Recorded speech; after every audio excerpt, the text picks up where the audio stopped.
பார்த்த பார்வை வேறு, நீங்காத எண்ணமாக ஆனா இன்று. உன்னோடு நானும் போன தூரம் யாவும் நெஞ்சிலே ரீங்கார நினைவுகளாக அலையை இங்கே மிஞ்சுதே.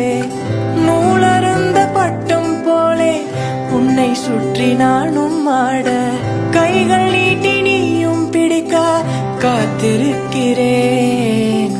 இதற்கெல்லாம் அர்த்தங்கள் என்ன கேட்க வேண்டும் உன்னை, காலம் கை கூடினார். கதை போமா கதை போமா கதை போ